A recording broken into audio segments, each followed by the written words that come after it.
It is the autumn of 1934, and a 13-year-old girl named Frances Ethel Gum is standing in a room she did not choose, being told that her name is wrong. The man doing the telling is not cruel, exactly. He is practical.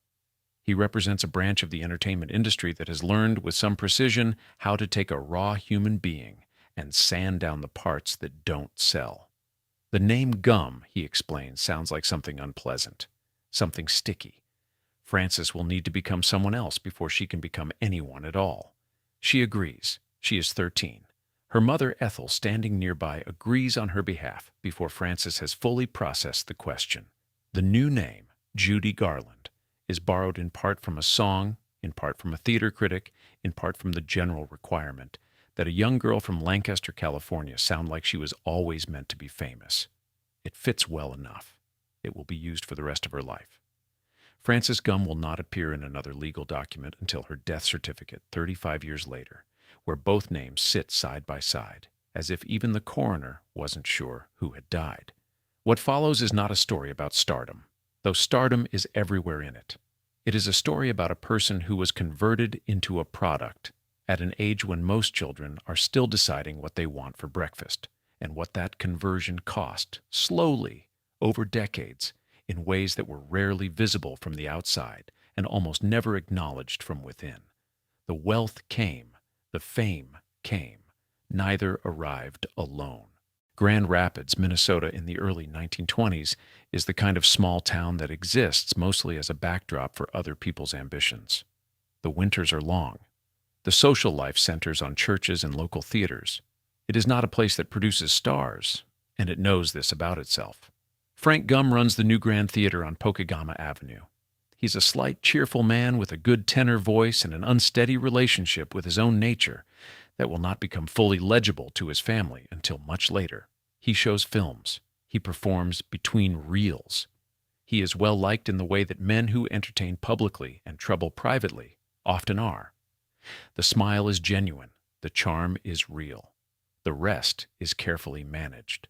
Ethel Gum, née Milne, is a different kind of person entirely. She is ambitious in the specific way that people become when they believe they were meant for more than what they have. She plays piano. She performs with Frank. She watches her daughters, Mary Jane, Virginia, and Frances, born in 1922, with an eye that is less maternal than managerial. She is not indifferent to them. Indifference would have been easier. What she feels is closer to investment, the way a person watches a business they have sunk their savings into, alert to every fluctuation. Frances is the youngest, and by the family's informal consensus, the most talented. She has a voice that does not match her size, a voice that seems to come from somewhere older, somewhere already acquainted with loss, which is a strange quality in a toddler, but an unmistakable one. She first performs publicly at age 2.5, climbing onto the stage at her father's theater on Christmas Day, 1924, and singing Jingle Bells with such focused intensity that the audience laughs with something close to discomfort. She does not want to stop. Frank has to carry her off. Ethel notices. Ethel catalogs. The family moves to Lancaster, California in 1926, partly for Frank's health, partly because the rumors that have begun circulating about his behavior in Grand Rapids, rumors involving young men, involving incidents in the theater's back rooms, have made staying untenable. Lancaster is desert country, flat and sun-bleached, a place with very little shade in either the literal or the figurative sense. The Gum family opens another theater. Ethel enrolls the girls in dance lessons. The performing continues, expands, becomes the family's primary emotional language. What Frances receives in these years is not exactly a childhood. It is a rehearsal for one. She attends school irregularly. Her friendships are shallow by necessity. The family travels for engagements, disappears for weeks, returns changed in ways that are hard to explain to classmates who have simply been living. She learns to read an audience before she fully learns to read other children. She learns that her value in the room is contingent on her performance. Not the performance of a particular song, but the larger performance of being likable, being bright, being the kind of girl that adults want to look at. Her father loves her in the way that men who are hiding large parts of themselves sometimes love their children. With real warmth, with real guilt, with a tenderness that is partly genuine and partly compensatory. Frances loves him back without reservation, which will cost her later, after his death in 1935, in ways she will never fully absorb. Her mother loves her too, but Ethel's love arrives wrapped in expectation so tightly that the two things become indistinguishable. When Frances performs well, Ethel is warm, present, generous. When Frances falters, gains weight, misses a note, hesitates before going on, the warmth recedes. Not cruelly, not with shouting or punishment, with a particular kind of disappointed silence that a child learns to read and dread more than any raised voice. By the time Frances is 10, she understands that love in her family is not unconditional. She understands that it is, in some important sense, a salary, paid in exchange for output, withheld during poor performance. The Gum sisters perform throughout California in the early 1930s. They appear on radio. They play theaters in Los Angeles. They are billed briefly and embarrassingly as the Glum sisters after a typographical error, which the audience finds funnier than the girls do. Frances is the one they watch. The other sisters are competent. Frances is something else, a presence that holds a room without quite meaning to, a voice that makes people go quiet in the way that unexpected sincerity makes people go quiet. In 1934, they perform at the Chicago World's Fair, where they are noticed by a theatrical agent named George Jessel, who suggests the name change that will eventually reach the ears of someone at MGM. It is at this engagement that Frances meets a young performer named Jack Cathcart, with whom she develops her first serious attachment. Serious in the way that adolescent attachments are, total and consuming, and largely invisible to the adults around her. Ethel does not consider it relevant. There is business to attend to. The audition at MGM comes in September 1935. Frances sings for Roger Edens, a vocal arranger on the studio's staff, who brings her to the attention of Louis B. Mayer. She does not audition in the standard sense. She simply stands in a room and sings, and Mayer listens, and something in the transaction is decided before anyone has discussed terms. She is signed without a screen test, which is unusual and which Ethel accepts as confirmation of what she has always believed, that Frances is extraordinary, that the extraordinary will be rewarded. The contract pays Frances $50 a week. It grants MGM the right to renew or drop her every 6 months. It includes provisions about her weight, her appearance, and her public behavior. Ethel signs it. Frank Gum dies of spinal meningitis in November 1935, 2 months after the contract is signed. He is 49. Frances is 13. She does not perform at his funeral. She does not return to school after it. She goes back to the studio. There's a small note in Ethel's diary from this period, recorded by biographers who later examined it, in which she writes about the importance of keeping Frances focused during this difficult time, keeping her productive, keeping her moving forward. There is no record of what Frances wrote, because Frances did not keep a diary. There is no record of what she said, or whether she was given sufficient time to say anything at all. The MGM lot in Culver City in the mid-1930s is a city within a city. It has its own police force, its own hospital, its own school, its own commissary where the famous eat lunch under fluorescent light, alongside the anonymous. It has streets named after nothing in particular, and sound stages large enough to contain weather. It is, by any external measure, an extraordinary place to spend one's adolescence.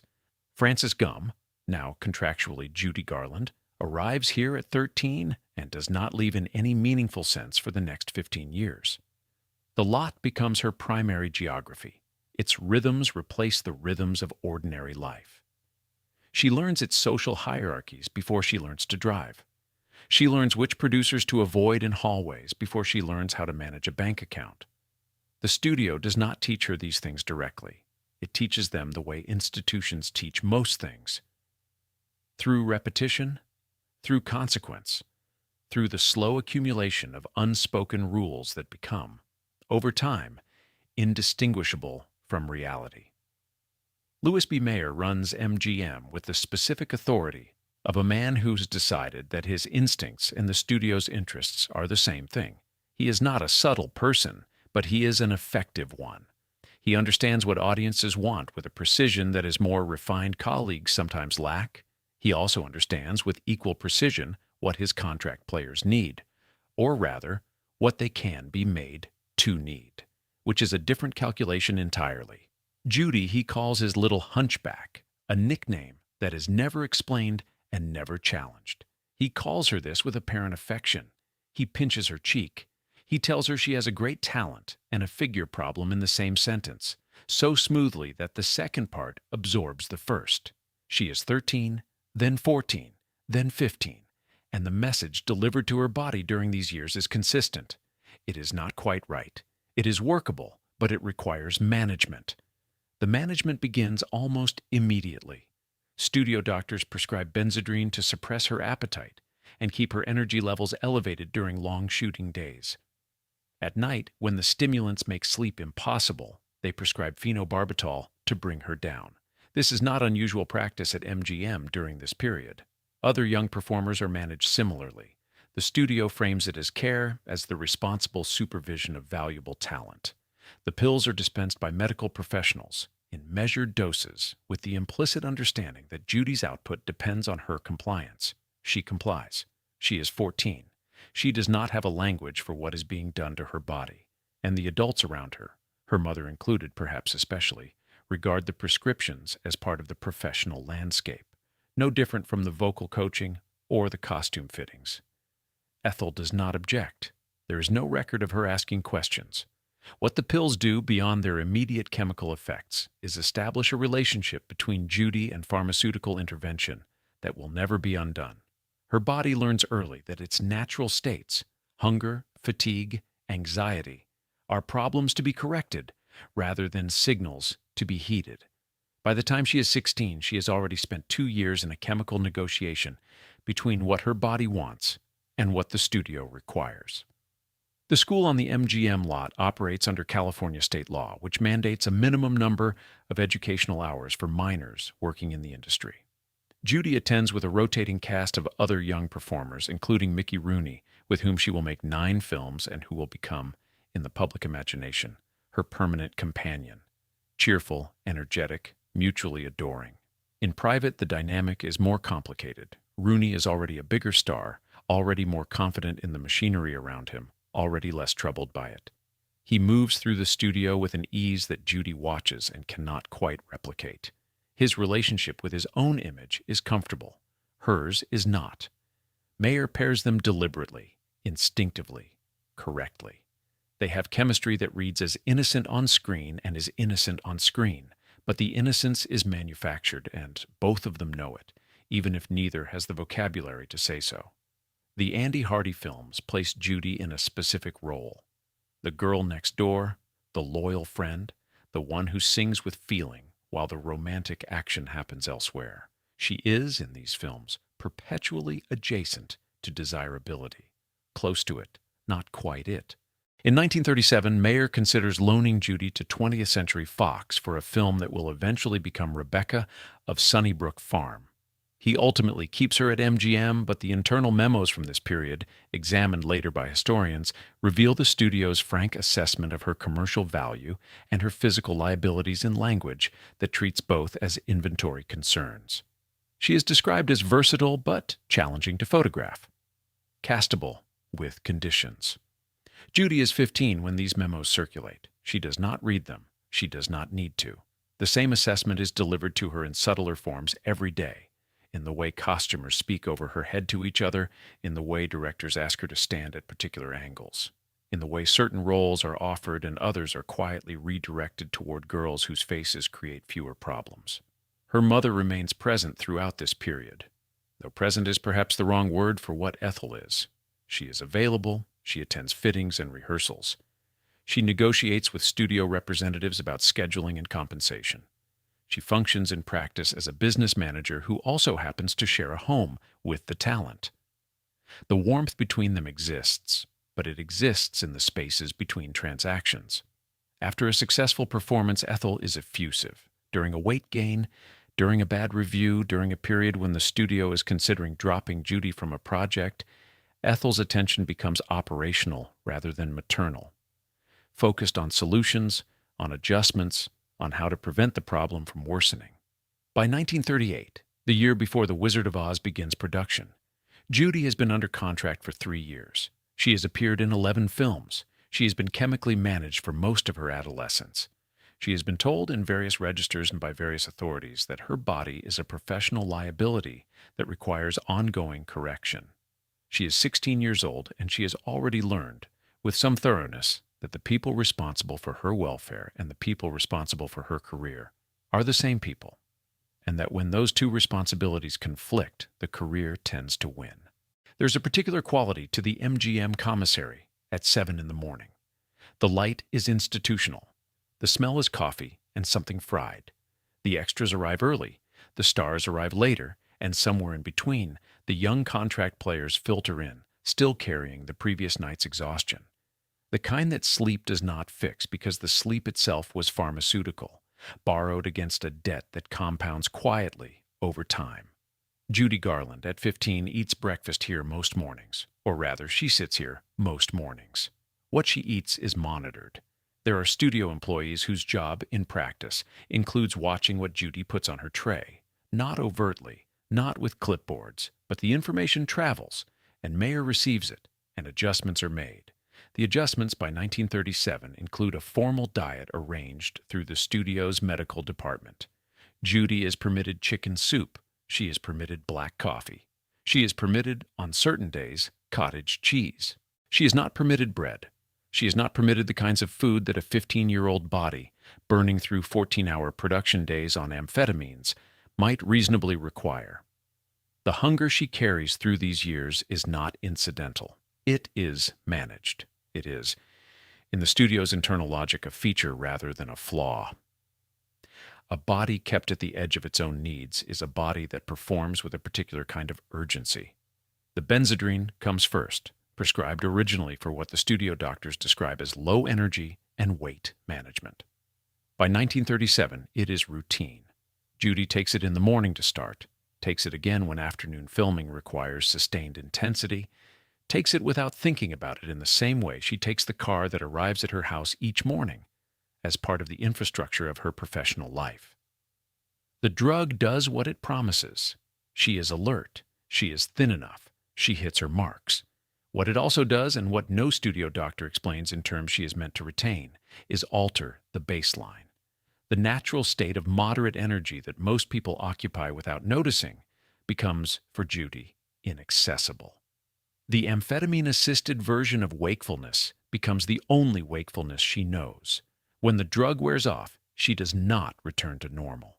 She returns to a state that feels, by comparison, like illness, a heaviness, a flatness, a sense that something is wrong with her rather than with the substance she has been given. The phenobarbital addresses the nighttime side of this equation. After a day on stimulants, the body does not simply agree to rest.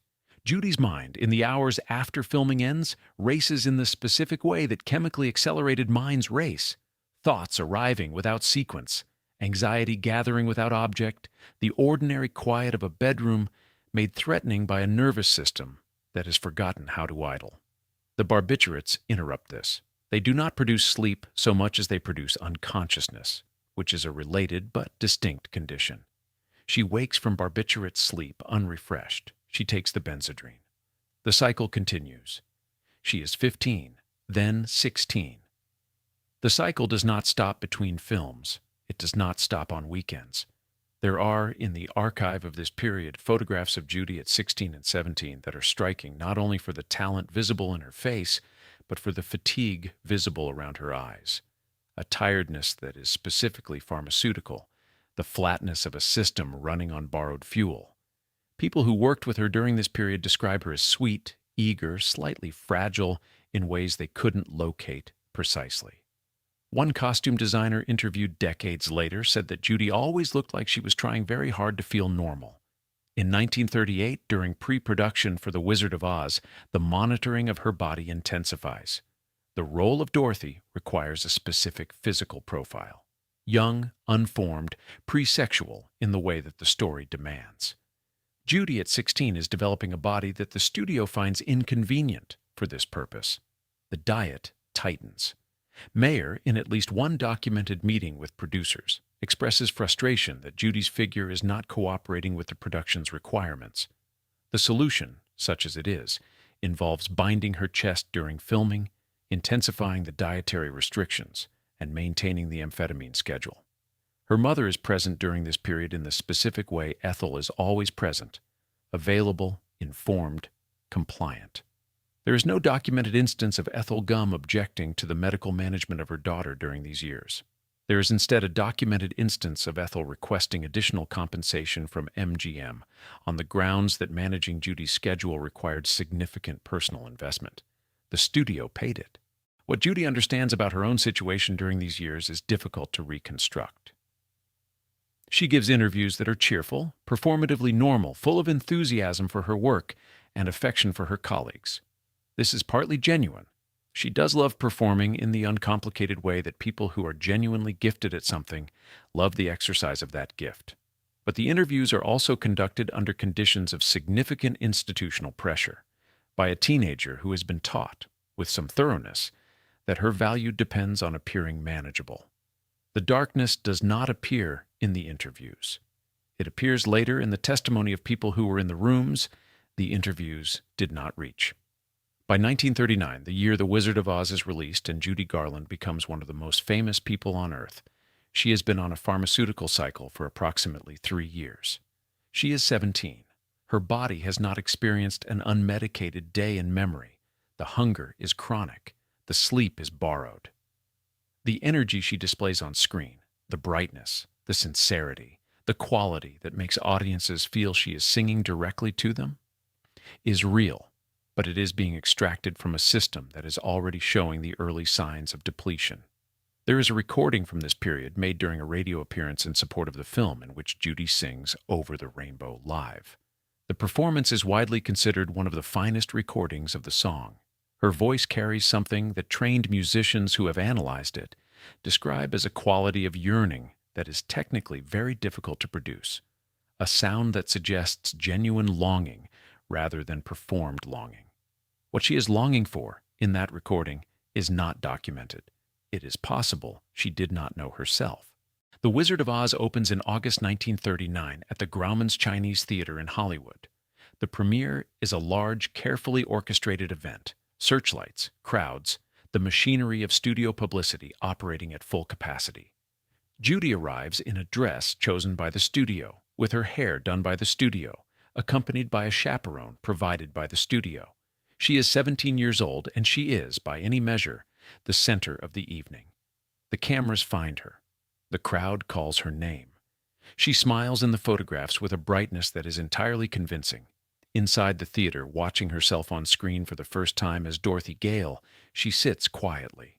People who attended the premiere later recalled that Judy did not react the way the other young performers reacted.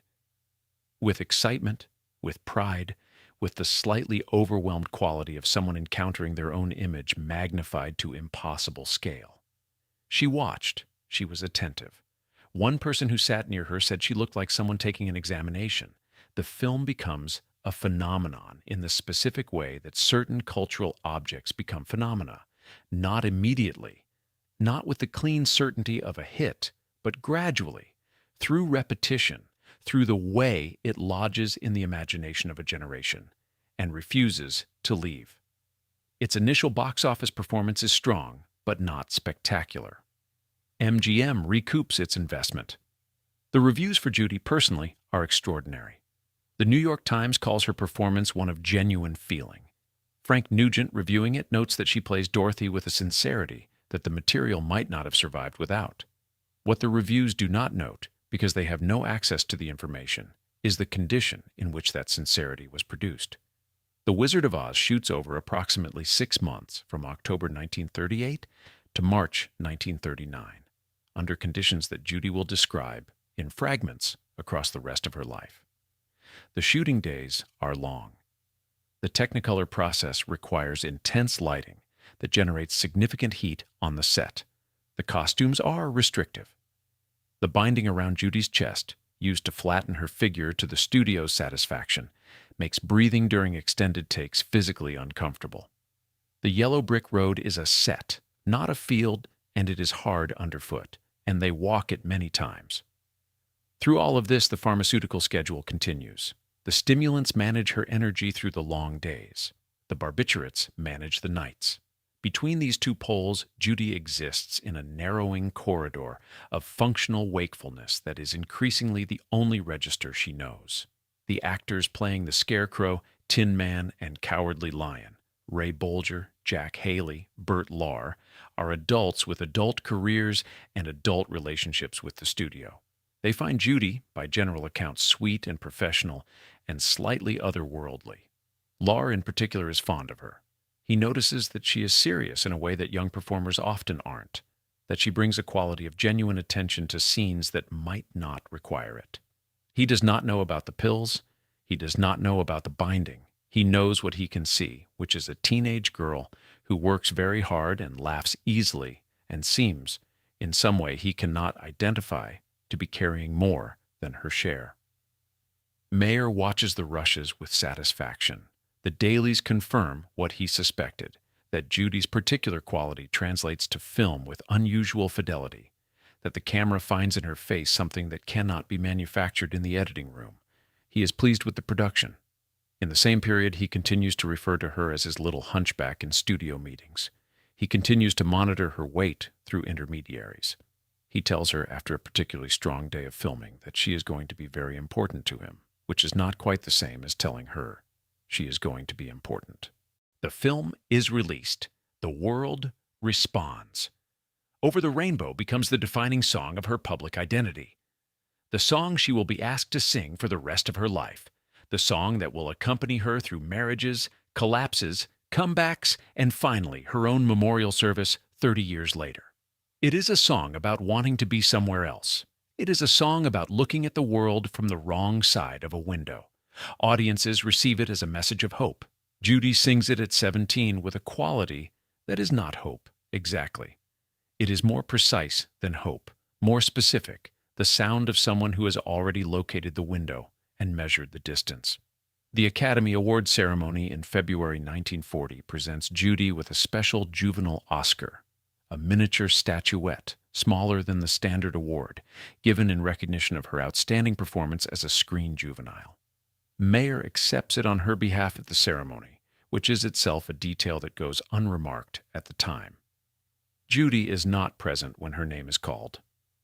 She learns about the award after the fact.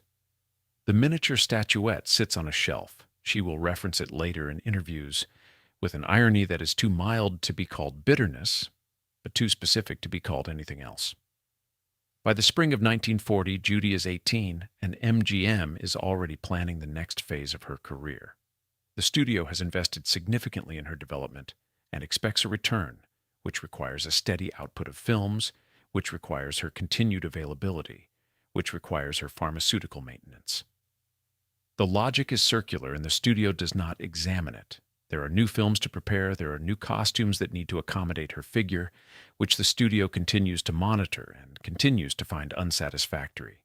She makes Babes on Broadway with Rooney. She makes Little Nellie Kelly.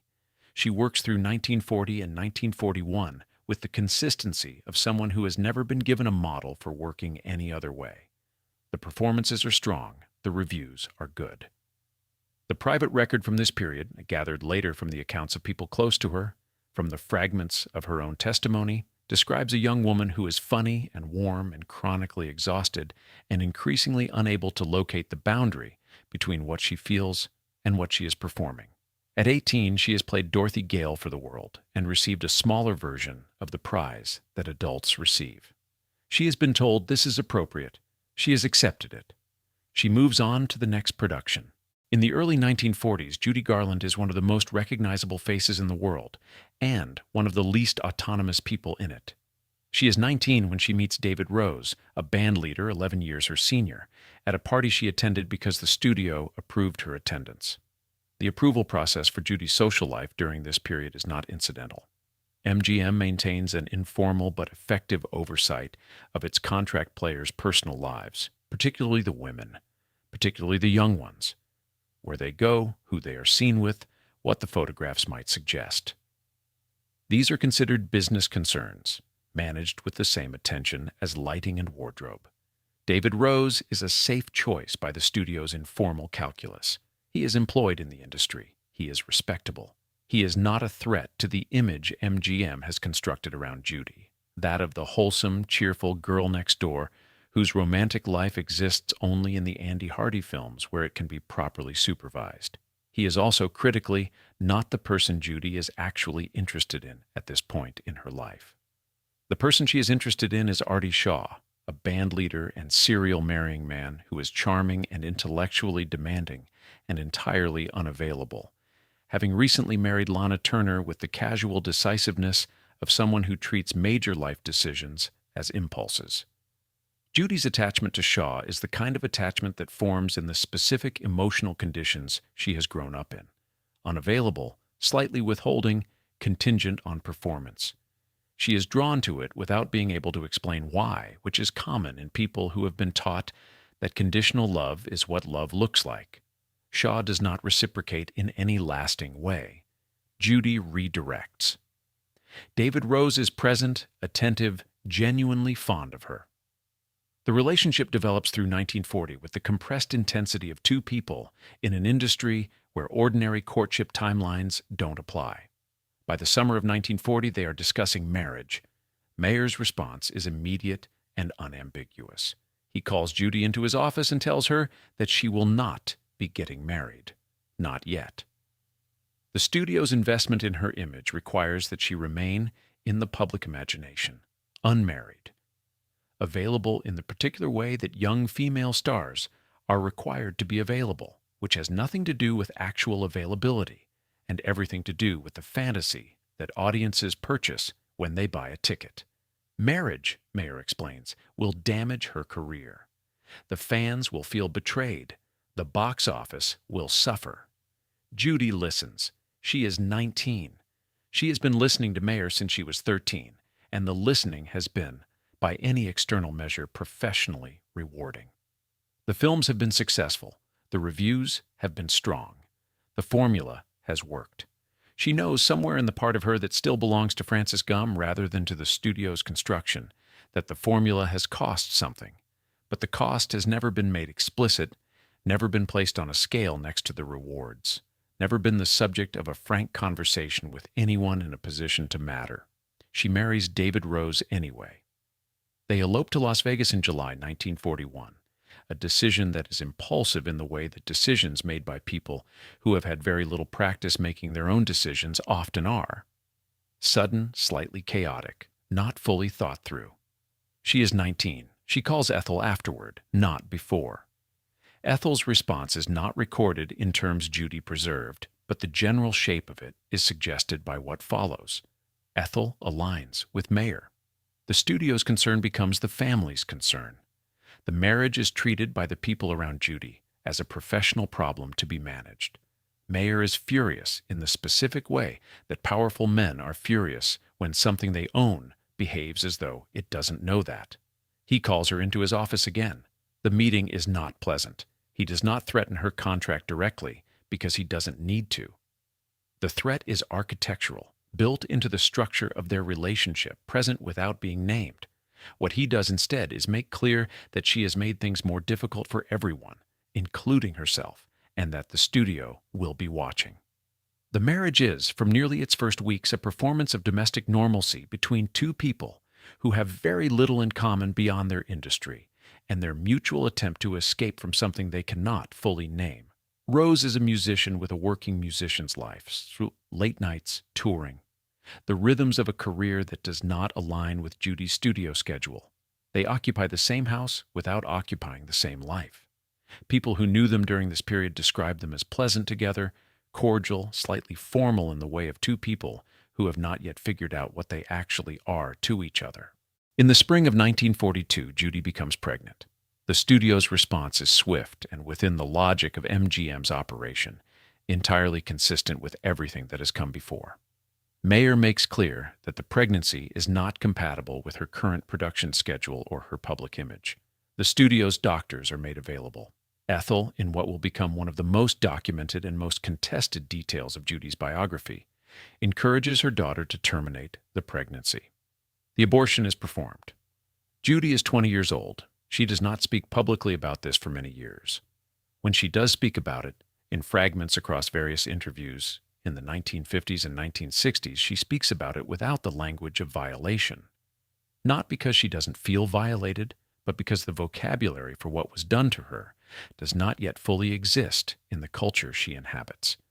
What she says in one late interview is that she did what she was told, and that she was always doing what she was told, and that she is not sure she ever fully recovered from the habit. The marriage to David Rose dissolves by 1944. The divorce is handled quietly, without drama, in the way that MGM prefers its private business to be handled. The studio issues no statement. The fan magazines run sympathetic items about Judy's brave face. Rose returns to his career. Judy returns to the lot. She is 22. She has been married and divorced and has had a pregnancy ended at the studio's insistence. None of this appears in any MGM press release. It sits instead in the private record, accumulating weight that will not become fully visible for another decade. By 1943, MGM has decided that Judy Garland needs a new kind of film. The Andy Hardy formula is aging. The studio wants something more sophisticated, a Judy who has graduated from the girl next door into something more complex, more adult, more capable of carrying a prestige production. The vehicle they choose is Meet Me in St. Louis, a period musical about a family navigating change in turn-of-the-century America. It is, on its surface, a warm film about domestic stability. It is also, in ways that will not become clear until later, the place where Judy meets the man who will become her second husband. Vincente Minnelli arrives at MGM from Broadway in 1940 with a reputation for visual sophistication and a directorial style that treats color and composition with a seriousness unusual in the studio system. He is 34 when pre-production on Meet Me in St. Louis begins. He is meticulous, aesthetic, slightly formal in manner, a man whose relationship with beauty is professional in the most thorough sense, who sees the world in terms of how it can be arranged and lit and made to mean something it might not mean on its own. His attraction to Judy is genuine, though the nature of that attraction is complicated in ways that both of them will eventually understand more clearly. He sees in her what the camera sees, a quality of unguarded feeling that he can frame and use. But he also sees beyond that a person of real intelligence and humor and pain, and he responds to all three. He courts her carefully, attentively, with the specific patience of someone who recognizes that the person he wants has spent her entire life being handled rather than seen. Judy responds to this. After David Rose's pleasant indifference, after the studio's clinical management, after Ethel's conditional warmth, Vincente's attention feels like a different register entirely. He asks her opinion about things. He listens to her answers. He treats her instincts about her own performance as information rather than interference. On the set of Meet Me in St. Louis, for the first time in her professional life, Judy Garland is directed by someone who appears to believe that her inner life is an asset rather than a complication. The film shoots through 1944 and is, by most accounts, a genuinely collaborative production, more so than anything Judy has made before. The famous trolley song sequence, which requires sustained physical energy across multiple takes in oppressive studio heat, is completed with a consistency that her previous directors, working against her pharmaceutical cycle, sometimes struggled to achieve. Minnelli understands how she works. He schedules around her better hours. He does not pretend the pills don't exist, but he works within the reality of them with a pragmatism that Judy finds, by contrast with everything else, almost kind. They begin a relationship during filming. By Hollywood standards of the period, this is not unusual. The intensity of production creates its own temporary intimacies, and the studio system provides no clear boundary between professional and personal life for the people inside it. What is slightly unusual is the seriousness with which both of them approach it. Minnelli is not casual. Judy is not performing. There is, in the early phase of this relationship, a quality of genuine mutual recognition that people who observed them during this period tend to describe with a kind of wistful precision. Yes, they say, it was real. And then they pause. They marry in June 1945 at Ethel's house in Los Angeles. The ceremony is small. Judy wears a gray suit. The guest list is drawn largely from the industry. Mayer attends and is photographed looking satisfied, which is its own kind of commentary. The marriage has been conducted this time within the boundaries of studio approval. Rose is gone. Minnelli is a studio director. The arrangement is legible. The machinery endorses it. Liza May Minnelli is born in March 1946. Judy is 23. The birth is difficult. Judy's body, compromised by years of pharmaceutical intervention and dietary restriction, does not move through the process easily. The recovery is slow. The studio is waiting. Within months of Liza's birth, Judy is back on the lot, back on the schedule, back on the pharmaceutical cycle that the pregnancy had briefly interrupted. The domestic life she and Vincente construct in this period is real in its materials, but slightly unreliable in its foundations. They have a house, they have a child. They have dinner parties attended by the kind of people who make films and talk about films and live inside the particular bubble of mid-century Hollywood, where the industry and the culture are so thoroughly merged that neither can be seen clearly from inside the other. Judy is funny at these dinners. She is warm. She performs the role of director's wife and new mother with a competence that is genuine but also, unmistakably, a performance. What is happening underneath this is harder to document, but not hard to infer. The pharmaceutical cycle has not stopped. If anything, the pressures of new motherhood layered onto an existing production schedule have intensified it. Judy's sleep remains chemically managed. Her weight remains under studio surveillance. She is 23, 24, 25, moving through the years of what should be a life's consolidation in a state of managed depletion. Vincente sees this.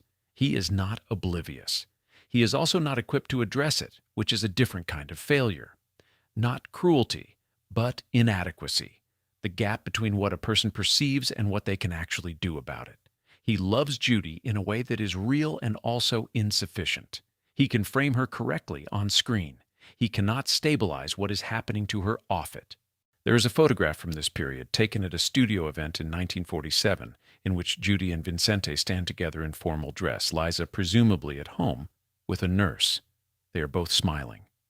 Vincente's hand is on the small of Judy's back with the practiced ease of a man comfortable at these events. Judy's smile reaches her eyes in the left half of the photograph and does not quite reach them in the right, which may be the lighting and may be something else. People who study her face professionally, critics, biographers, the obsessive archivists who will spend decades examining every available image, tend to agree that there is, across most photographs of Judy Garland taken after approximately 1943, a quality of effortful presence, as though staying in the frame requires concentration, as though some part of her is always about to leave. The summer of 1947 is, by MGM's internal accounting, a productive one. Judy Garland is 25 and has completed or is completing her contractual obligations on several projects simultaneously. Recording sessions, costume fittings, script readings, the endless preparatory machinery of a studio that runs on output. From the outside, the operation appears functional. From the inside, by the testimony of nearly everyone present, it is beginning to come apart in ways that the studio's management either cannot see or has decided not to acknowledge. The symptoms accumulate without drama. Judy begins missing morning calls, not consistently, not with the defiant pattern of someone making a statement, but irregularly in the specific way that a body running on compromised sleep and pharmaceutical management begins to lose its reliability. She arrives late to fittings. She loses track of conversations mid-sentence. She cries in dressing rooms between takes with a frequency that wardrobe assistants and makeup artists learn to accommodate without comment, because comment would require an acknowledgement that something is wrong. And acknowledging that something is wrong with a major contract player is a conversation that no one at MGM is positioned to have cleanly. The studio's response is to adjust the pharmaceutical schedule. More Benzedrine in the morning, a different barbiturate at night. The logic remains the same as it was when Judy was 14. The body is a production problem, and production problems have chemical solutions. That the body in question has now been managed this way for over a decade, that the tolerance has built and the dependency has deepened, and the system is showing the specific kind of strain that comes from being run past its limits for too long. None of this enters the official calculation. What enters the official calculation is the shooting schedule and whether Judy will be able to meet it. By 1948, she cannot consistently meet it. She is removed from the production of the Barclays of Broadway and replaced by Ginger Rogers, a decision made quickly and without ceremony. The studio substituting one body for another with the efficiency of a system that has always understood its performers as interchangeable at the level of role, if not at the level of box office. Judy is told she needs rest. She is given time off in the way that a machine is given time off, not for its own benefit, but to preserve its future utility. The rest does not rest her. The pharmaceutical cycle does not pause during the break. The anxiety that the pills have been managing, or rather that the pills have been suppressing while it gathers pressure, has nowhere to go during the sudden absence of the structure that has organized every day of her adult life. She does not know how to be unscheduled. She has not been unscheduled since she was 13. The silence of unstructured days is for her not peaceful, but threatening. A space in which everything the studio's rhythm has been keeping at a distance moves closer. In the spring of 1949, MGM puts her back in production on Annie Get Your Gun. She is 27. The production is troubled from the beginning. The director is replaced, the schedule is disrupted, and Judy's attendance becomes a recurring crisis that the studio handles through a combination of medical intervention and institutional pressure. She is hospitalized briefly. The hospitalization is not disclosed publicly. The studio releases a statement about exhaustion. She returns. She tries. The filming continues badly. In May 1950, MGM suspends her from Annie Get Your Gun and eventually replaces her with Betty Hutton. The public explanation is illness. The private reality is that Judy Garland, at 28, is a person whose central nervous system has been chemically managed since she was 14, who has been through 2 marriages and an abortion she did not choose, who has been told for 15 years that her body is a professional liability, and who is now experiencing the specific collapse that comes not from weakness, but from the compound interest of everything that has been done to her without her full consent. The suspension triggers a cascade. Without the studio's structure, without the calls and the schedules and the machinery that has defined every waking hour since childhood, Judy has no reliable architecture for her days. She is at home. She is with Liza, who is 4, and with Vincente, who is working, and with the particular silence of a life that has suddenly lost its organizing principle. The pills are still there. The anxiety is still there. The gap between them is where the crisis lives. In June 1950, MGM terminates her contract. The termination is handled through lawyers in the language of contractual non-performance, missed calls, production delays, insurance complications. It is a legal document ending a relationship that began when she was 13, and that has, in the intervening 15 years, been the primary structure of her existence. The studio does not hold a farewell. There is no party, no acknowledgement of what has been produced, no gesture toward the human being being shown the door. She receives the legal notification, and that is the end of it. 2 weeks after the termination, Judy Garland attempts suicide. She is found in the bathroom of the house she shares with Vincente, having cut her throat with a piece of broken glass. The cut is not deep enough to be fatal. She is hospitalized. The hospitalization is, again, handled quietly. The studio that fired her has no further obligation to manage the publicity, but the industry's informal machinery of discretion operates regardless. The fan magazines do not report it. The general public does not know. Vincente is devastated in the specific way of a person who has watched something build for years and told himself it would not reach this point. He loves Judy. He has also, for the duration of their marriage, been working within a situation whose true severity he has not confronted directly. Not because he is a bad person, but because confronting it directly would have required him to challenge the studio, challenge Ethel, challenge the entire infrastructure of the life they have built together, and he has not found a way to do that. Liza is 4 years old. She is told that her mother is not feeling well.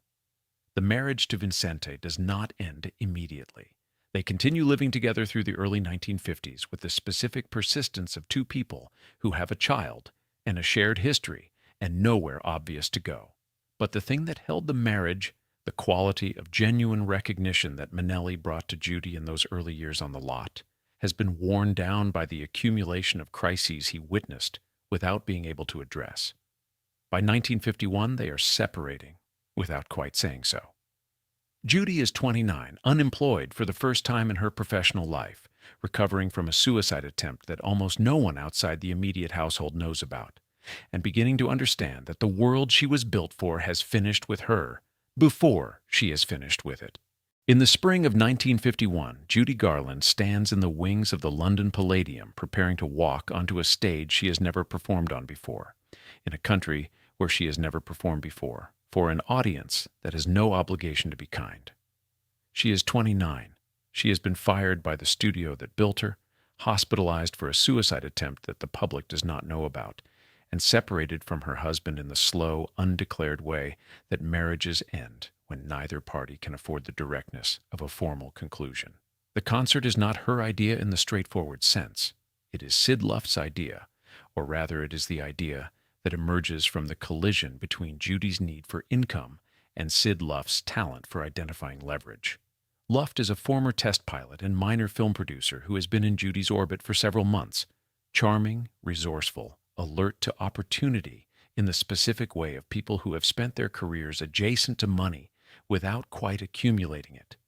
He sees in Judy's situation what a certain kind of person always sees, a valuable property temporarily undervalued, available to someone with the right combination of nerve and organizational competence. He books the Palladium. He manages the logistics. He tells Judy she is ready. Whether she is ready is a question the performance itself will answer, and the performance answers it with a force that surprises nearly everyone, including Judy. The London audience receives her with an intensity that is not politeness. It is the specific fervor of people encountering something they did not expect to encounter, a quality of feeling that the controlled environment of a film cannot quite produce. Judy on stage is different from Judy on screen. The vulnerability that the camera captures in close-up is, in a live context, communicated across an entire theater simultaneously, and the effect is something closer to communion than entertainment. The reviews are extraordinary. The audience response is extraordinary. The Palladium engagement sells out and extends. Judy returns to New York with a reputation that has been, in the space of a few weeks, substantially reconstructed. Not rebuilt on the old MGM foundation, but built on something raw, something that the collapse of the past 2 years has paradoxically made more accessible. The Palace Theater engagement in New York follows in the fall of 1951. The Palace has been dark as a vaudeville house for years. The booking is itself a kind of statement, a deliberate invocation of the theatrical tradition that Judy entered as a child with the Gum Sisters, performing between films in exactly this kind of venue.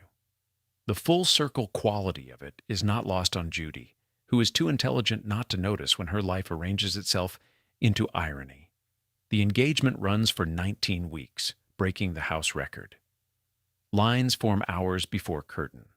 People who attend describe the experience in terms that exceed normal concert reviewing. Less about the singing than about the feeling of being in the room with someone who is transmitting something unmediated. What is being transmitted in part is the accumulated cost of everything the previous decade has produced. Judy at 30 is not Judy at 17. The voice has changed, deepened, roughened slightly at the edges, acquired a quality of lived experience that the MGM recordings, precise and polished, did not contain. This is not simply age, it is the specific vocal signature of a body that has been under pharmaceutical and dietary stress for 15 years, that has spent those years performing under conditions that would exhaust a person in full health, and that has nonetheless continued to sing. The roughness is not damage in the simple sense, it is information. Sid Luft becomes her manager and then, in June 1952, her third husband. The marriage is preceded by the birth of their first child, Lorna, in November 1952, and is followed by the birth of their second, Joey, in March 1955. The relationship between Judy and Luft is one of the more thoroughly documented of her marriages, partly because it lasts longer than the others, and partly because it produces more public conflict. Arguments witnessed by neighbors, financial disputes that eventually enter the legal record, a dynamic that oscillates between genuine affection and something closer to codependence without a name. Luft loves Judy in the way that people love things they have also monetized. With real feeling and real investment, and a complexity of motive that neither party can fully untangle from the other. He manages her with competence. He also manages himself, his expenses, his projects, through her. The finances are, from early in the marriage, commingled in ways that will eventually become catastrophic, and that are, from the beginning, structured to benefit the person holding the books. The project that defines this period is A Star is Born, the 1954 musical remake that Luft produces and Judy stars in under the direction of George Cukor. The production is by any measure an extraordinary undertaking, a film that costs significantly more than anticipated, that runs longer than the studio wants, that contains some of the most fully realized work Judy Garland ever committed to film. Her performance as Esther Blodgett, a talented woman destroyed by the machinery of stardom, is not subtle in its autobiographical resonance. She is playing with considerable technical sophistication a version of what has happened to her. The film is released in October 1954 at a length of over 3 hours. Warner Brothers, nervous about the running time and the box office implications, cuts it by approximately 30 minutes without consulting Cukor or Judy. The cuts remove some of the film's most substantial dramatic sequences, including a long performance piece called Born in a Trunk that Judy fought to include, and that represents some of her finest screen work. The truncated version is what most audiences see. The Academy Award nominations are announced in early 1955. Judy receives a nomination for Best Actress. She is the favorite by most assessments. She gives birth to Joey in March 1955, and the award ceremony takes place while she is still in the hospital, recovering from the delivery. A film crew sets up in her hospital room to capture her reaction to what everyone expects will be her win. Grace Kelly wins for The Country Girl. The film crew dismantles its equipment. The hospital room empties. Judy is left with a newborn and a loss that she will reference in various ways for the rest of her life.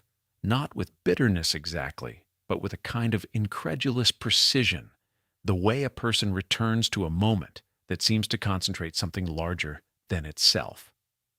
A Star is Born, the version Judy made, will not be seen in its complete form for decades. Most of what she fought for ends up on a cutting room floor and stays there. There's a particular kind of financial arrangement that forms between performers and the people who manage them, in which the performer's talent is the asset and the manager's competence is the mechanism, and the two become so thoroughly intertwined that neither party can clearly identify where one ends and the other begins. This arrangement is common enough in the entertainment industry to have produced a substantial body of litigation. In Judy Garland's case, it produces something more specific, a marriage in which the financial and the personal are so thoroughly merged that the eventual attempt to separate them will take years and leave both parties diminished. Sid Luft is not, by the accounts of people who knew him, a simple villain. He is a complicated man with genuine capabilities and genuine affections, and a relationship with money that is best described as optimistic. He believes with some consistency that the next project will resolve the current difficulties, that the debts are temporary, that the scale of Judy's talent is sufficient collateral for any obligation he undertakes on their shared behalf.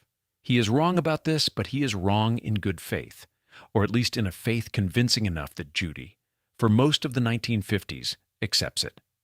The financial structure of their life together is, from relatively early, precarious in ways that are masked by the volume of income flowing through it. Judy earns significantly. She earns from concerts, from recordings, from the ongoing commercial life of her back catalog and her public image. What she earns does not accumulate. It moves through production costs, through household expenses that expand to fill the income available, through Luft's various producing ventures.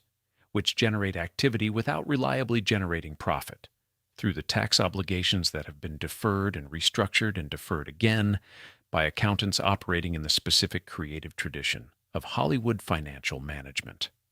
By the mid-1950s, Judy owes the Internal Revenue Service a sum that is, even by the standards of entertainers who spend freely, substantial. The debt is not the result of extravagance in the simple sense. It is the result of a system in which her income was never properly separated from the operational costs of being Judy Garland, and in which the person responsible for making that separation was also the person spending the money. Luft is aware of the tax situation. He manages it with the same optimism he applies to everything else. It will be addressed, it will be resolved, the next tour will cover it. The concerts of the mid-1950s are, in this context, not purely artistic undertakings. They are debt service. Judy performs not because she has chosen to perform, but because the financial structure of her life requires her to perform, which places her in a position she has occupied since she was 13. On stage, because the bills require it, her talent functioning as a kind of indentured labor, against obligations she did not fully choose and cannot fully see. The physical cost of this period is not abstract.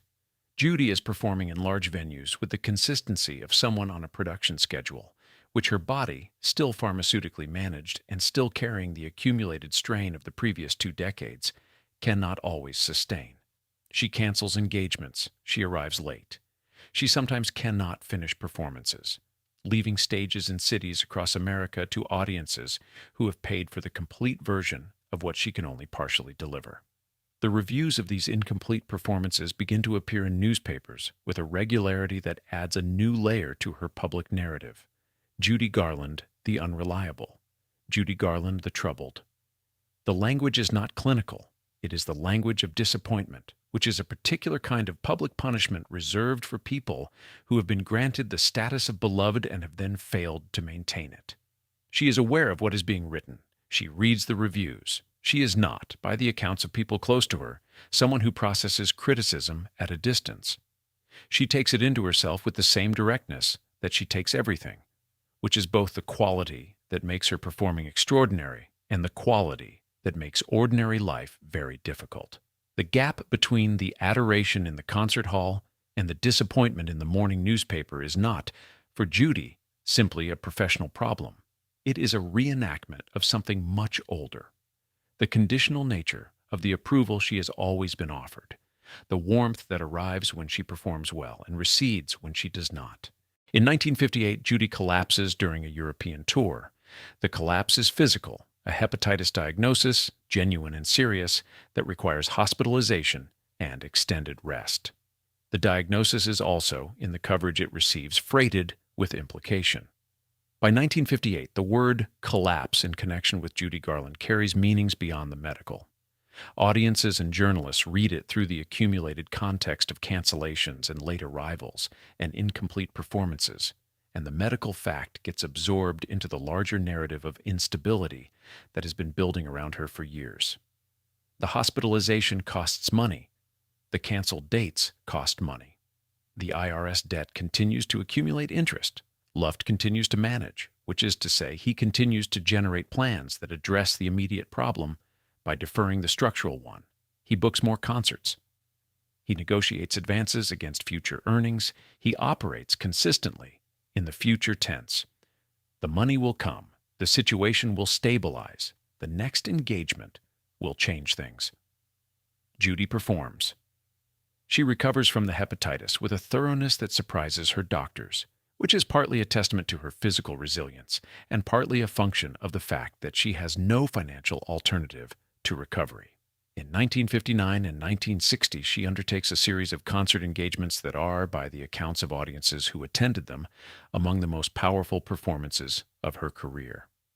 The Metropolitan Opera House engagement in 1959 produces recordings that critics will later describe as definitive, a voice more complex and more human than anything from the MGM years, the formal beauty replaced by something rawer and more complete. The money from these performances flows through the same structure it always has. The IRS debt shrinks marginally. The household expenses continue. Luft's producing ventures continue. The gap between what Judy earns and what Judy keeps remains consistent. She is 37, 38. She has two children with Luft, Lorna and Joey, who are growing up inside the financial instability without fully understanding it, in the way that children absorb the texture of a household without being given access to its accounting. She has a third child, Liza, who's becoming a performer herself, who is watching her mother with an attention that is both loving and, increasingly, frightened. The marriage to Luft begins its formal dissolution in 1961, though the process will take years and will be contested on financial grounds with an intensity that suggests the financial was always the marriage's primary architecture. There is a photograph taken sometime in the late 1950s, location unspecified, that appears in several Judy Garland biographies without much comment. In it, Liza Minnelli, perhaps 11 or 12, dark-haired, serious, stands just outside a dressing room door. The door is slightly ajar. Inside, partially visible, is the suggestion of a mirror, a makeup table, the general infrastructure of backstage preparation. Liza is not looking at the camera. She is looking at the door. It is a photograph of waiting, of the particular waiting that children do when the person they need is on the other side of something. Liza is the oldest. She is also, in some ways, the most comprehensively formed by the experience of being Judy Garland's child. Not because she suffers more than Lorna or Joey, but because she is old enough, for longer, to understand what she is witnessing. She watches her mother with the specific attention of a child who has learned that the adult they love is unreliable in ways that require monitoring. She learns to read Judy's states, which version of her mother is present on a given day, how much can be asked for, what the warning signs look like. This is not a skill that children should have to develop. It is a skill that Liza develops with considerable proficiency. She also inherits, without choosing to, her mother's talent. By the time Liza is in her early teens, it is clear to everyone who sees her perform, in school productions, in informal settings, eventually in professional contexts that arrive earlier than they should, that she has something real. Judy watches this with an emotion that is genuinely difficult to categorize. Pride is part of it, recognition is part of it, and something else, something more complicated, that the people around them describe variously as possessiveness, anxiety, competition. Though none of those words is quite right either. Judy does not push Liza toward performing in the blunt way that Ethel pushed Judy. But she does not discourage it, and her attention to Liza's talent has a quality of intensity that goes beyond ordinary parental encouragement. When Liza performs well, Judy's response is effusive in ways that make clear how much it matters. What this communicates to Liza over time is familiar. That performance is the language through which love is most fluently expressed. The inheritance is not just talent, it is the specific conditioning that talent came wrapped in. Lorna and Joey are younger, closer together in age, and their experience of this household is shaped by the period of its greatest instability, the late 1950s and early 1960s, when the financial situation with Luft is deteriorating, when Judy's pharmaceutical management is more visible in its effects, when the household is moving between residences with a frequency that makes the concept of home somewhat theoretical. They grow up in hotels and rented houses in the homes of friends and associates who absorb the Garland-Luft family during periods of particular disruption. Joey, the youngest, is the most sheltered in the sense that the youngest child is always the most sheltered. By the time he is old enough to observe clearly, the worst of the public crises have already occurred, and the older children have already absorbed them. But sheltered is a relative term in this context. What Joey grows up inside is a household organized entirely around his mother's career, her needs, her pharmaceutical schedule, her financial obligations. The ordinary rhythms of a child's life, consistent bedtimes, reliable meals, the predictable presence of parents, are available intermittently when Judy's situation allows, which is not always. The parenting is not absent. This is important to say, because the biographical record tends to flatten Judy's motherhood into either sentimentality or condemnation, and neither captures what the children themselves describe. She is present and loving in ways that are real. She sings to them, She is funny. She calls them by names she has invented. Liza is Liza, but Lorna has several names and Joey has several names, and the names change according to Judy's mood in a way that is playful, but also slightly disorienting. A small example of the larger pattern. She gives them her full attention when she gives them attention. And the full attention of Judy Garland is considerable, but she cannot give it consistently. The consistency is what is missing, and consistency is the primary thing that children require. There are specific incidents that appear in the biographies and in the later interviews that the children give, carefully with evident effort toward fairness, that illustrate the texture of these years. A Christmas that is lavish beyond reason, gifts piled in ways that suggest someone trying to compensate for what money can substitute for, followed within weeks by a period of financial emergency in which the household staff is let go, and the mood shifts without explanation. A school event that Judy promises to attend and does not attend, followed by a phone call that is so warm and so apologetic and so completely Judy that it is impossible to stay angry, which is its own kind of problem. A birthday party organized by Luft in Judy's absence that is entirely appropriate and entirely wrong in the way that a stand-in is always slightly wrong. By 1961, when the marriage to Luft is formally collapsing, Liza is 15, Lorna is 9, and Joey is 6. The legal proceedings around the divorce include disputes about custody and finances that are conducted with enough bitterness to produce court documents, newspaper coverage, and a public record of the marriage's interior that neither party would have chosen to make available. Luft's lawyer makes arguments about Judy's fitness as a parent. Judy's lawyers make arguments about Luft's financial management. Both arguments contain enough truth to be damaging and enough self-interest to be unreliable. Liza, at 15, is already making professional decisions. She will make her Broadway debut within a few years. She will spend the rest of her life being measured against her mother.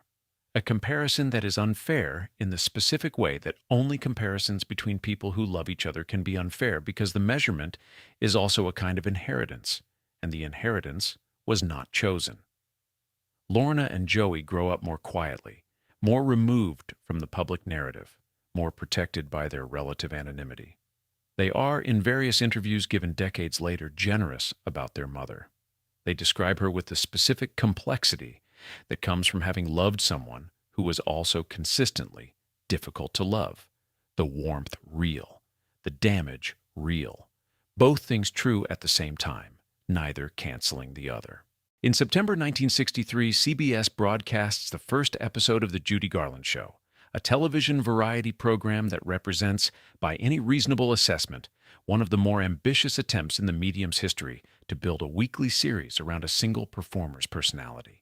The format is loose: guests, musical numbers, conversational segments, the kind of unstructured intimacy that television was beginning to discover it could sustain.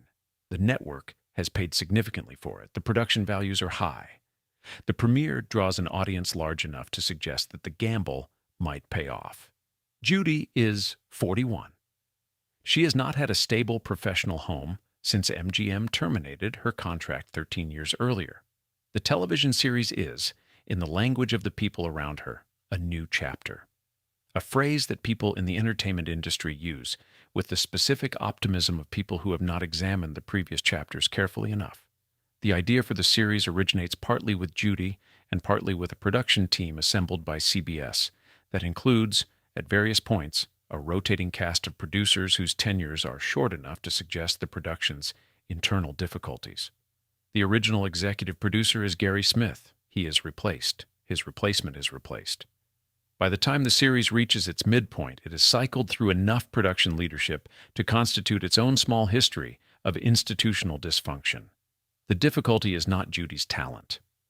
The broadcasts that survive, the complete episodes, and the individual musical numbers contain some of the finest television performance of the era.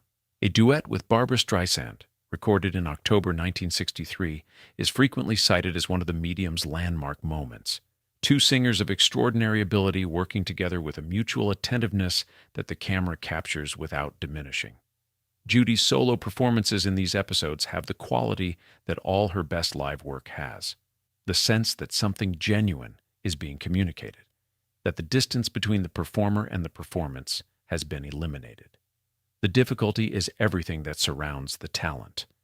Judy's pharmaceutical cycle by 1963 is more complex and less manageable than it has ever been. The years of accumulated dependency have produced a tolerance that requires escalating doses to achieve the same functional effect. And the escalating doses produce side effects that are increasingly visible. A trembling in the hands that makeup cannot address. A quality of emotional volatility that the production schedule cannot accommodate. A difficulty with memorization that requires more takes than the budget allows for. She arrives late. Not always. Not with the consistency of someone who has stopped caring, but often enough that the production begins building contingencies into its schedule.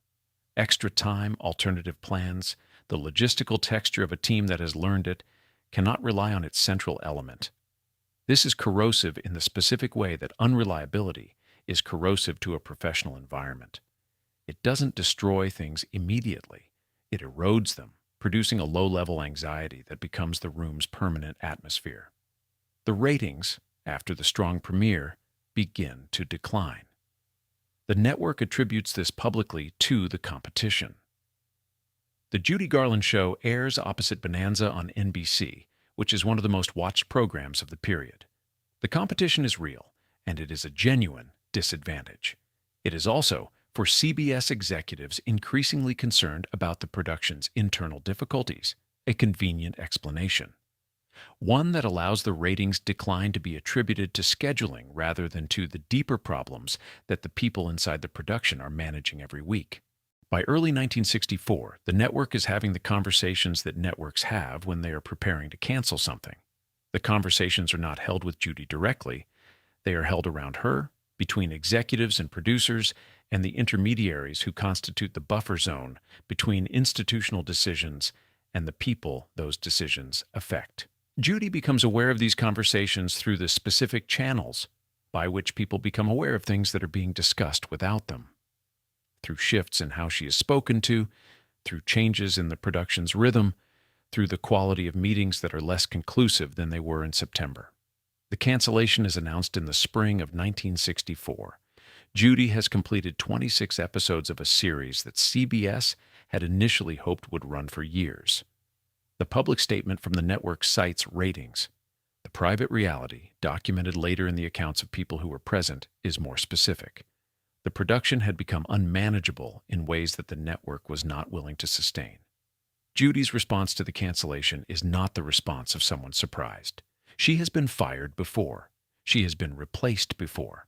She knows the texture of institutional rejection with a familiarity that is its own kind of damage. The recognition that she can see it coming and cannot prevent it, that the machinery that builds and discards is always the same machinery, and that she has never learned to operate it from the outside. What happens between the cancellation and her next major engagement is a period that the biographers handle carefully, because the documentation is partial and the testimony is complicated by grief. She is 42. She is without a regular professional structure for the first time since the MGM contract ended. The children, Lorna and Joey, still young enough to be at home, Liza already becoming someone professionally, are present in the household, but the household itself is uncertain. The Luft divorce, though initiated, is not yet final. The financial situation is not resolved. She gives interviews during this period that are, by the standards of celebrity interviews in the early 1960s, unusually candid. In one, conducted for a magazine whose name is less important than the content, she talks about the experience of being a performer without a platform. The specific disorientation of a life that has been organized entirely around output suddenly requiring her to simply be without the organizing function of a role or a schedule or an audience. She says that she doesn't know who she is when she isn't performing. She says this without apparent distress as a fact she has simply encountered about herself. The interviewer moves on. The quote is published and noted and then absorbed into the larger archive of Judy Garland commentary without the attention it might otherwise receive, because it is one honest sentence in a genre that does not prize honesty, in a period when the person saying it is already being understood through the frame of decline. She is 42, and she has just told a journalist that she does not know who she is. This is not a new discovery. It is simply the first time she has said it clearly enough that it entered the record. In the winter of 1964, a few months after CBS cancels her television series, Judy Garland boards a plane for Australia. The tour has been arranged by promoters who understand that Judy's name still generates ticket sales in markets where her recent American difficulties have not been reported with the same frequency or the same detail. Australia is one of these markets. England is another. Parts of Europe are others. The geography of her later career is, in part, a map of places where the narrative of decline has not yet fully arrived. The Australian tour is difficult from the beginning. She arrives in Melbourne in a condition that the local press, less protective than the American entertainment press has historically been, describes without diplomatic softening. She is late to the first engagement. The audience waits. The wait extends beyond what can be explained by ordinary backstage preparation. When she finally appears, the performance is uneven in the specific way that her performances have begun to be uneven, extraordinary in sections, faltering in others, the quality of concentration flickering in ways that the audience can feel even if they cannot name. The Melbourne reviews are not kind. One critic writes that what the audience received was not so much a concert as a document of a career in distress. The phrasing is cruel and also, in its clinical detachment, accurate in ways that cruder dismissals would not be. Judy reads the reviews. She always reads the reviews. She boards a plane to the next city. The touring years, roughly 1964 through 1968, constitute a period of sustained professional activity that is, by the standards of most performers, impressive in its scope, and, by the standards of Judy Garland's particular situation, something closer to compulsive. She tours because she needs the money. The IRS debt, which Luff's management never resolved, and which the divorce proceedings have made more rather than less complicated, remains a permanent presence in her financial life. She tours also because the structure of touring, the schedules, the travel, the nightly requirement to be present in a specific place at a specific time for a specific purpose, provides a framework that her life outside of performance increasingly cannot. The concerts themselves vary with a range that her audiences find, depending on their temperament, either thrilling or devastating. On the nights when she is fully present, when the pharmaceutical management has produced a workable equilibrium and the audience's energy is sufficient to pull her into the performance, she is still, in 1965 and 1966, one of the most compelling live performers in the world. The voice has changed significantly from its MGM peak, but the change has not diminished it in the ways that simple aging diminishes voices. It has added something, a darkness at the lower registers, a quality of earned weight, the specific authority that comes from having sung through conditions that would have stopped most people. But the nights when she is not fully present are their own kind of event. She arrives late and the audience's anticipation curdles slowly into anxiety. She loses her place in a lyric and the band covers, and she recovers, and sometimes the recovery is seamless, and sometimes it is not. She stops mid-song on certain nights to address the audience directly, not with the controlled informality of a performer who has included conversation in the act, but with a quality of unfiltered contact that is deeply uncomfortable and deeply intimate simultaneously. The boundary between performance and distress made permeable in ways that the audience has not paid to witness. In London in 1964, at the Palladium where she had her 1951 triumph, she gives a performance that ends with the audience on its feet. In London in 1968, at the Talk of the Town, she gives a performance that ends with the audience throwing objects. Both events are documented. Both events are Judy Garland in the same period of her life, the same voice, the same accumulated history. The difference between them is not explained by talent. It is explained by a pharmaceutical cycle so complex and so destabilized by this point that predicting which version of her will appear on a given night has become, for the people managing her, genuinely impossible. The managers of this period are various and mostly temporary. After Luft, she works with a succession of agents and promoters and personal managers who enter her orbit with ambitions of their own and exit with varying degrees of financial and emotional damage. Some of them are predatory in the straightforward sense. They see a valuable asset in a vulnerable state, and they move to extract value from it. Others are genuinely trying to help and discover that helping in this specific situation requires resources and capabilities they do not have. The distinction between these two categories is often not clear from the outside, and is sometimes not clear to Judy either. Her relationship with money during this period is best understood as a relationship with distance. She earns it and it leaves, through mechanisms she does not fully understand or monitor, toward obligations whose scale she cannot always recall. The IRS situation is periodically addressed and periodically worsens. There are houses bought and sold and lost. There are periods of apparent stability that turn out to be temporary arrangements, held together by advances against future earnings that the future does not always produce. She gives an interview in 1967 in which she is asked about her finances. She says, with the specific dark humor that has always been part of her intelligence, that she has been broke so many times that it has lost its novelty. She says this while sitting in a London hotel suite that is costing more per night than most people in the country earn in a week, which is not hypocrisy exactly, but is a kind of blindness that runs throughout her later years.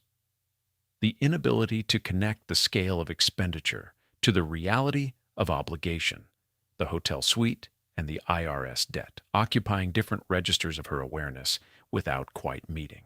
Liza, by the mid-1960s, is building her own career with a speed that reflects both genuine talent and the specific ambition of someone who grew up watching what happens to people who are dependent on others for their professional survival.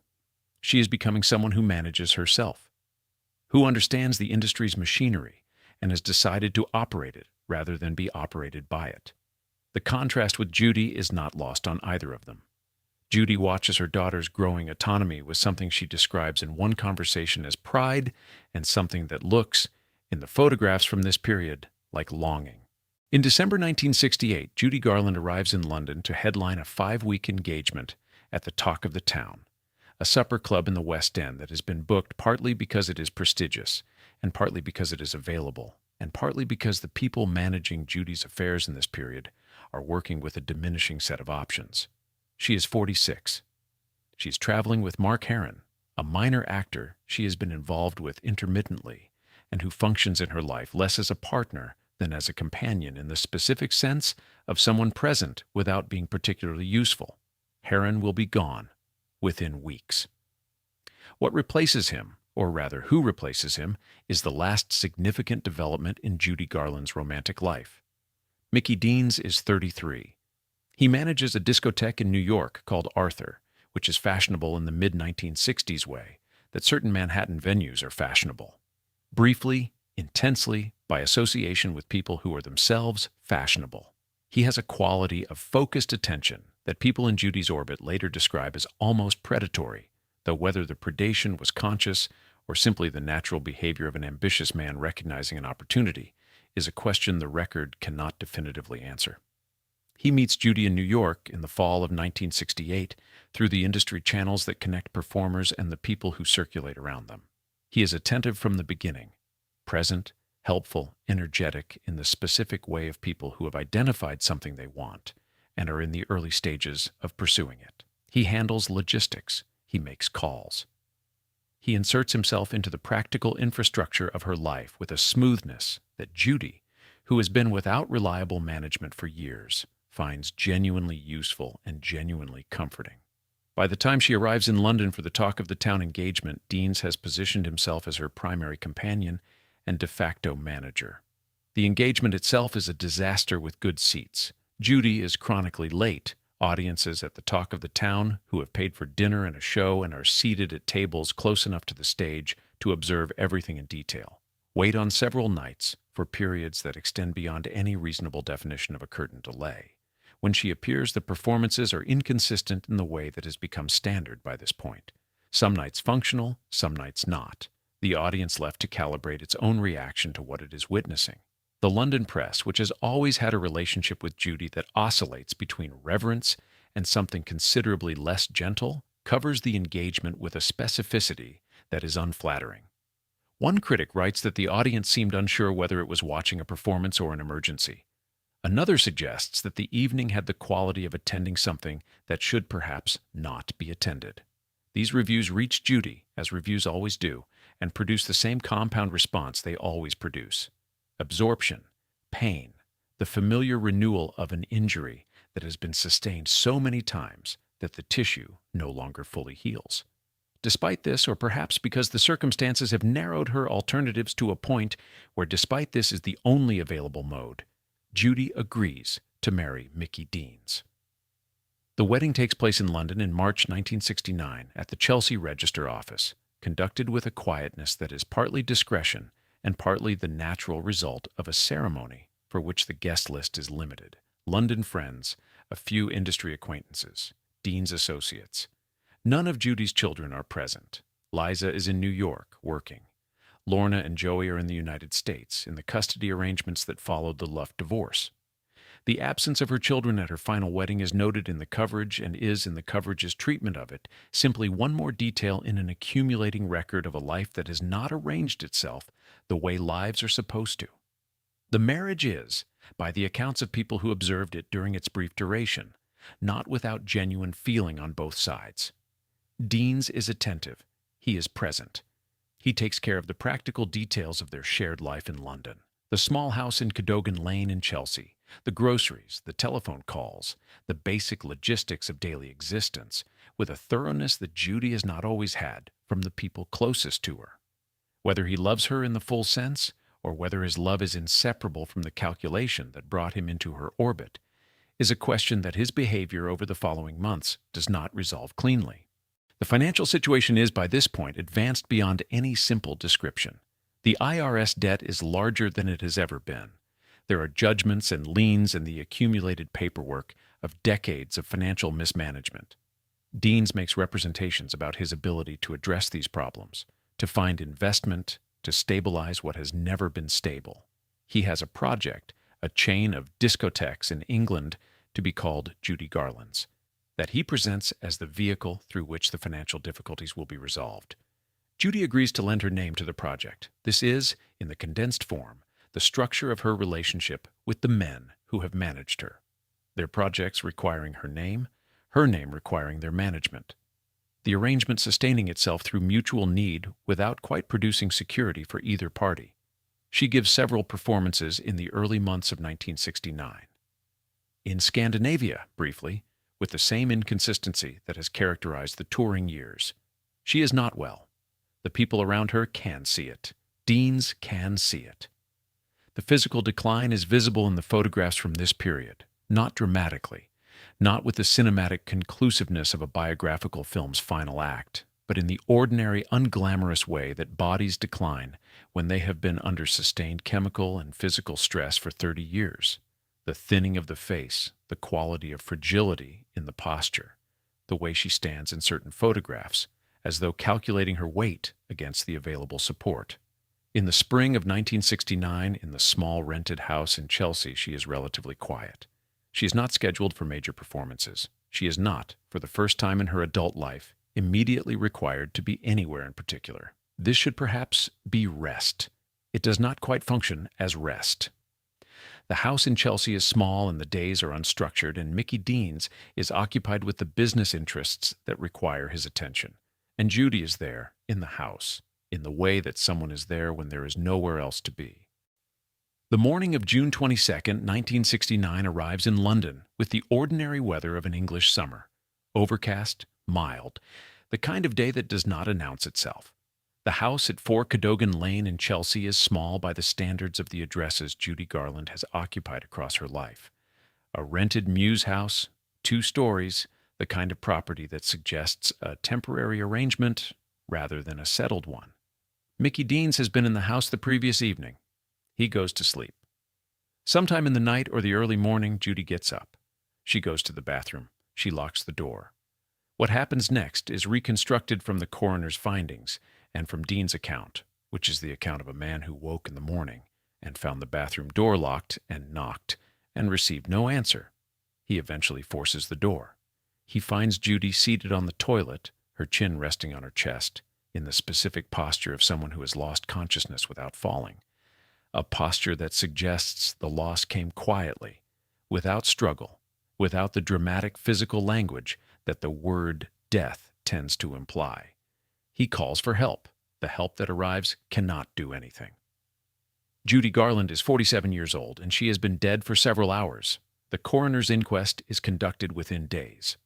The finding is accidental death by barbiturate poisoning, specifically an accidental overdose of Seconal, one of the barbiturates that has been part of her pharmaceutical management for decades. The word accidental is the coroner's determination, and it is, by the available evidence, the correct determination. There is no note. There is no documented expression of suicidal intent in the period immediately preceding her death. What there is instead is a body that has accumulated a tolerance to barbiturates over 30 years of regular use, and that has, on this particular night, consumed a quantity that its depleted system could not process. The distinction between accidental and intentional in the context of someone who has been taking barbiturates since she was 14, who attempted suicide at 28, and who has spent decades in a chemical management regime that she did not choose and could not easily exit, is a distinction that the coroner's vocabulary handles more cleanly than the human one. The finding is accidental. The conditions that produce the finding are something else, something that the medical and legal frameworks of 1969 do not have precise language for. She is found in the morning. The news reaches the United States by afternoon. The wire services distribute the facts with the efficiency of systems designed for exactly this kind of transmission. Name, age, cause, location. Judy Garland, 47, found dead in London home. The facts are accurate. They do not contain very much. Liza is in New York. She is 23, and she is known in the way that children of chronically ill parents know things without being told them directly, that this call was coming. Has perhaps been waiting for it, in the back of whatever part of the mind is assigned to the things we know but do not examine, for some time. She is told by telephone. What she says and what she feels in that moment is private. She does not, in the decades of interviews that follow, describe it in detail. She describes instead the practical requirements of the following days. The arrangements that needed to be made, the decisions about where, about how. Lorna is 17. Joey is 14. They are in the United States. They are told by the adults responsible for them in the summer of 1969, which is a summer of considerable national turbulence. The moon landing, Woodstock, the Manson murders, the accumulated noise of a year that history will spend decades processing. Judy Garland's death occupies a specific register of the cultural moment, significant, mourned, quickly absorbed into the larger inventory of loss.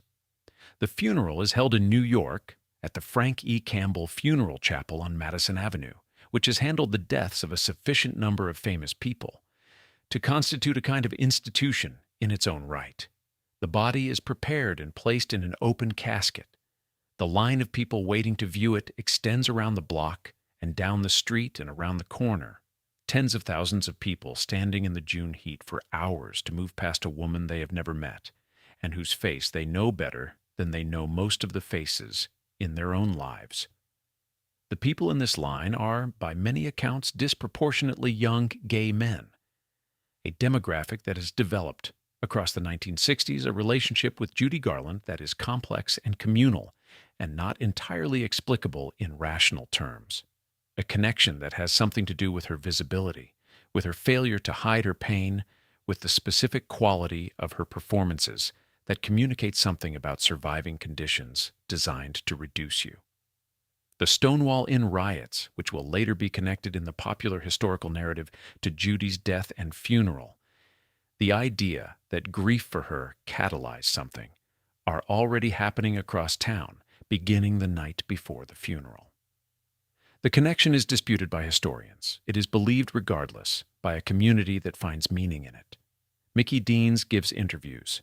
He is photographed outside the funeral home with an expression that reads, "In the available images, as genuinely stricken," though the same photographs have been examined by people with less charitable interpretations, and the images cannot resolve the question of what he actually feels or felt, which is perhaps appropriate, since the question of what the people closest to Judy Garland actually felt about her has never been fully separable from the question of what they needed from her.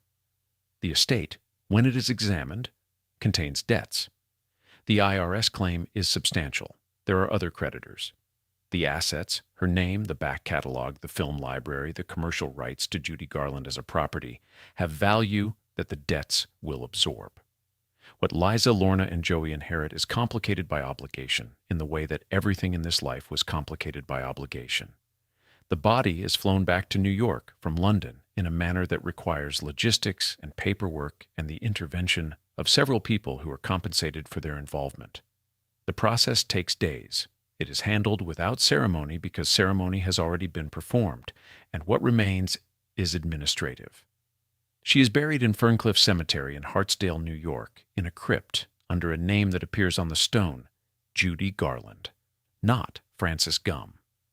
The name she was given in a room at 13 by a man who was not her father, for reasons that had nothing to do with who she was and everything to do with who she could be made to be. That name is the one that marks where she is. Within weeks of the funeral, the machinery of posthumous reputation begins its work.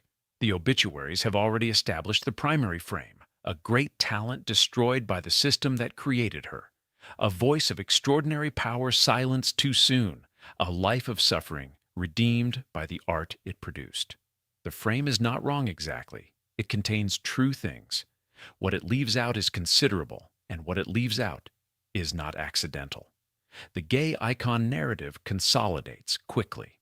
By the early 1970s, Judy Garland occupies a specific position in queer cultural memory, not simply as a beloved performer, but as a figure of identification, a woman who was visibly not what the world required her to be, who was punished for it, who nonetheless kept returning to the stage.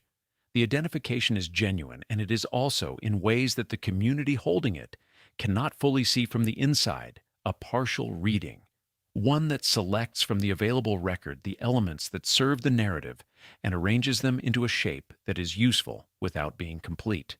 The elements selected, her vulnerability, her excess, her survival against odds, her quality of unguarded feeling and performance. The elements not selected or selected only in passing, her specific cruelties, her blind spots, the ways in which she reproduced on her children some version of what was done to her, the financial exploitation of the people who worked for her in her later years, the drivers and secretaries and household staff who were promised payment that did not consistently arrive. These elements are available in the record. They are simply not the elements that a community building a saint requires. The biographies begin arriving in the early 1970s. The first wave is largely hagiographic, reconstructions of a life organized around the tragedy of her suffering and the miracle of her talent. With the two things arranged in a relationship of cause and effect that is emotionally satisfying and historically simplified. The studio is the villain. Ethel is the villain. Mayer is the villain. Judy is the person to whom things were done, a passive surface on which the industry's cruelty was inscribed. Later biographies complicate this. They produce the abortion, the specific details of the pharmaceutical management, the financial records of the Luft years, the testimony of the children. They produce a Judy who is more fully human, capable of manipulation, capable of cruelty, capable of the specific behavior that people who have been chronically deprived of stability sometimes direct toward the people closest to them.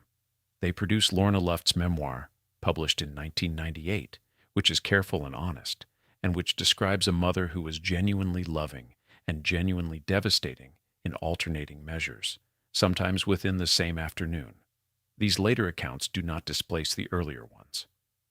The hagiographic version and the complicated version coexist in the culture simultaneously, available to different audiences for different purposes, and the gap between them is itself a kind of portrait of what the culture needs from its damaged icons and what it is willing to examine. The film archive produces its own complications. A Star is Born is restored in the 1980s. The missing footage recovered from various archives and reintegrated into a version closer to what Judy and Cukor originally made. Audiences seeing it for the first time after the restoration find, in the Born in a Trunk sequence and the dramatic scenes that Warner Brothers cut in 1954, a performance of a scope that the truncated version had concealed. The restoration is received as a correction of a historical injustice. It is also implicitly a demonstration of something that was true throughout her career. That the people who controlled the machinery consistently underestimated what she was capable of, and that what she was capable of was consistently more than what they chose to use. The Wizard of Oz continues its annual broadcast through the 1970s and 1980s on American television, carrying Dorothy Gale into the living rooms of successive generations who have no framework for the conditions in which the performance was produced. They see a girl in a blue dress, sincere and earnest, singing about somewhere else. They do not see the binding, the benzodrine, the monitored breakfast tray. They are not required to. But the not seeing is, in aggregate, the mechanism by which a life becomes a legend. The details that would complicate the image are simply not included in the transmission. Liza's career becomes, for decades, the primary lens through which the cultural conversation about Judy is conducted. Liza performs. Liza succeeds. Liza struggles. Liza recovers. Each development in Liza's life is reported in the context of her mother, as inheritance, as repetition, as survival, as whatever frame the particular moment requires. Liza handles this with a patience that must cost something, receiving her mother's legacy as a permanent accompaniment to her own existence, a shadow that is also a foundation. The awards and retrospectives accumulate. The commemorative albums and documentaries and exhibition catalogs and academic papers accumulate. The Judy Garland Museum opens in Grand Rapids, Minnesota, in the town she left at 5, in a house she did not live in long enough to remember clearly, reconstructed and furnished and open to visitors who come from considerable distances to stand in the rooms of a childhood that was already ending before it had properly begun. The museum is well-intentioned. It is also, in its particular way, an illustration of what happens to a life when the culture requires it to mean something. The childhood home becomes a shrine. The departure becomes a beginning. The whole trajectory organized into the shape of a story with a recognizable arc. The arc requires a starting point. The starting point is placed here, in this house, in this town, before the pills and the marriages and the studio and the names. Frances Gumm was here. Judy Garland was made somewhere else. What the legend has consistently struggled to hold simultaneously is the reality that both of these things are true, that the talent was genuine and the damage was genuine, that the system was cruel and the person inside it was complicated, that the voice that moved millions of people was produced under conditions that should not have been necessary and was not made better by them, only different. Different is what we have. The recordings exist. The films exist. The voice is still there, in the grooves and the digital files, doing what it always did, reaching across whatever distance separates the listener from the performer, and making it feel, briefly, navigable. What it was reaching for, from the other side, is less clear. There are 2 names on the death certificate, Frances Ethel Gumm, Judy Garland. The coroner recorded both, but confiant as though uncertain which one had actually died, or perhaps simply following procedure. The legal name and the name by which she was known, placed side by side in the official record of a life's end. The gap between those 2 names is where most of the story lives. Frances Gumm was a child in Grand Rapids who climbed onto a stage at 2.5 and did not want to stop. What she wanted after that, what she might have wanted in a life organized around her own requirements rather than the industry's, is not knowable. She was redirected so early and so thoroughly that the question of what she wanted, independent of performance, is genuinely difficult to answer. The wanting and the performing were merged before she had the vocabulary to distinguish them. Judy Garland was a construction that proved more durable than the person it was built around. The name outlasted the woman by decades, attached itself to a community, a mythology, a set of cultural meanings that continue to accumulate. The construction has been examined and celebrated and criticized and defended, and the person inside it has been, in each of these operations, partially obscured by them. What the record shows, when examined without the frame that the legend provides, is something more ordinary and more troubling than the legend requires. A person who was used early and thoroughly, who developed, in response to that use, a set of strategies for surviving it that also made ordinary life very difficult, who loved her children imperfectly and her audiences with a consistency that reversed those proportions, who spent 47 years in a body that was managed by others and died in a locked bathroom, alone, by accident, in a rented house in a city that was not her home. The recordings remain. The voice is still there. It still does what it always did. Whether that is enough, whether the art justifies the conditions, whether what was taken from her was worth what was left behind, is a question the record poses without answering. It has been waiting a long time for someone to answer it. No one has.